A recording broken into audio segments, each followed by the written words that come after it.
ایک role model set کرنے کے لیے سینٹ الیکشن کو؟ بسم اللہ الرحمن الرحیم. دیکھیں، جب سے یہ سینٹ 30 سال سے تو مجھے پتا ہے 30 سال سے کہ سینٹ الیکشنز میں بولیاں لگتی ہیں، member of parliament provincial assemblies کی ریٹس لگتے ہیں، پیسہ اوپر تک جاتا ہے. کیونکہ مجھے پتا ہے کہ مجھے پیسہ آفر ہوئے ہیں سینٹ الیکشن میں. تو ہم نے پچھلے الیکشن میں 20 ممبرز کو نکالا، 5-5 کروڑ روپے ہمیں پتا چلا کہ انہوں نے لیے ہیں.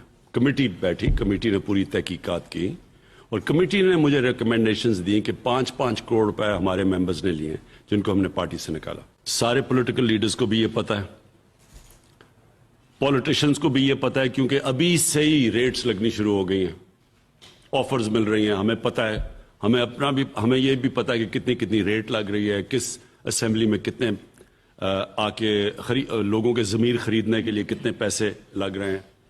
ہمیں یہ بھی پتا ہے کہ کون سا پولیٹیکل لیڈر اب پورے پیسے اکٹھے کر رہا ہے لوگوں کو خریدنے کے لیے. تو جب یہ سب کو پتا ہے، میرا سوال یہ ہے کہ ہم یہ اپنے ملک سے یہ کتنی بڑی غداری کر رہے ہیں کہ نمبر 1 جو سینٹ کا بہت بڑا سٹیٹس ہوتا ہے، بڑا ایک رول ہوتا ہے ایک فیڈریشن کے اندر، کیونکہ وہ ریپرزینٹ کرتے ہیں صوبوں کو. اب اگر وہ پیسے دے کے اس میں سے کئی سینیٹرز نے پیسے دے کے آنا ہے، اور پھر وہ کس طرح کے لوگ ہوں گے جو پیسے دے کے آئیں گے؟ وہ کوئی حاتم تائی ہیں جو کہ وہ ایسے پیسے دے کے آئیں گے اور پھر وہ پیسے بنانے کی کوشش نہیں کریں گے. دوسری چیز، وہ کیسے، اگر کوئی پیسے دے کے آئے گا وہ ریپرزینٹ کیسے کرے گا اپنے صوبے کو؟ اس کے علاوہ وہ جو ایم پیز پیسے لے کے اپنی ووٹ بیچیں گے، یہ کون سی جمہوریت کے اندر ہے؟ یہ کون سی کس قسم کی جمہوریت ہے؟ تو میں اس لیے پوری کوشش کر رہا ہوں. پہلے ہم عدالت میں بھی ہم گئے ہیں، ہم اب کانسٹیٹیوشنل امینڈمنٹ بھی لے کے جا رہے ہیں اسمبلی میں. دونوں مین پارٹیز نے اپنی چارٹر آف ڈیموکریسی کے اندر جو سائن کیا تھا، دونوں نے کہا تھا کہ اوپن بیلٹ ہونا چاہیے. تو میں اب یہ ہماری پتہ ہے سب کو کہ ہمارے پاس 2/3 میجورٹی نہیں ہے، اس کے باوجود ہم یہ بل پریزنٹ کریں گے تاکہ ساری قوم کے سامنے سب کو پتا ہو کہ کون اس ملک میں کوشش کر رہا ہے کرپشن ختم کرنے کی، اور کون اس ملک میں ایسے لوگ ہیں جو کہ اس ملک میں کرپشن کو بچا رہے ہیں. یہ سب سامنے آ جائے گا انشاءاللہ. امینڈمنٹ رکھیں گے پارلیمنٹ میں. مختلف آپ کو جو ہے وہ چلے کے ٹیسٹ کی، لیکن اس میں وہ ناکام رہی. پہلے استعفوں کی دھمکی، لانگ مارچ کی دھمکی، دوسرے آپشنز، لیکن ناکام رہی. لیکن پنجاب میں یہ صورتحال ہے کہ جہاں پہ ایک بڑی اپوزیشن جماعت ہے، اس کے ارکان اسمبلی ہر دوسرے روز وزیر اعلیٰ عثمان بزدار سے ملتے ہیں اور ان کی قیادت پر اور پی ٹی آئی پر اعتماد کا اظہار کر رہے ہیں. تو آپ کیا دیکھ رہے ہیں کہ سینٹ کے بعد اس پی ڈی ایم کا کیا مستقبل ہے؟ یہ پی ڈی ایم جو اب مختلف بحرانوں میں جو چیلنجز دیکھنے میں ناکام رہی ہے، سینٹ کے انتخاب کے بعد ان کا کیا فیوچر دیکھ رہے ہیں؟ پی ڈی ایم نے فیل ہونا تھا. میں نے اپنی پارٹی کی میٹنگز میں کہا، میں نے کیبنٹ میں یہ کہا، میں نے میڈیا پہ یہ کہا. کیوں فیل ہونا تھا انہوں نے؟ کیونکہ یہ کوشش کر رہے تھے پبلک کو نکالنے کے لیے. پبلک جب بھی نکلتی ہے تو وہ حکمرانوں کی کرپشن کے خلاف نکلتی ہے. وہ حکمرانوں کی کرپشن بچانے کے لیے پبلک کبھی نہیں نکلی. ابھی لیبنن میں دیکھیں، پبلک سڑکوں کے اوپر ہے حکمرانوں کی کرپشن کے خلاف. ساؤتھ امریکہ میں کئی ملکوں میں پبلک نکلی ہے حکمرانوں کی کرپشن کے خلاف. عراق میں نکلی ہے، وہ کہتے ہیں کہ جی کرپشن ہو رہی ہے. لیکن کبھی بھی پبلک آج تک کسی کرپٹ پولیٹیشین کی کرپشن بچانے کے لیے نہیں نکلی. اور یہ کوشش کر رہے تھے اور یہ سمجھ رہے تھے کہ لوگ بیوقوف ہیں. لیکن اس سے بڑا بیوقوف ہوتا ہی نہیں ہے جو پبلک کو بیوقوف سمجھے. اور یہ ثابت ہو گیا. مینار پاکستان جو ہم نے 4 دفعہ بھری ہے، کیونکہ مینار پاکستان تو بھرا ہی تب جاتا ہے جب لاہور کے لوگ چل کے آئیں.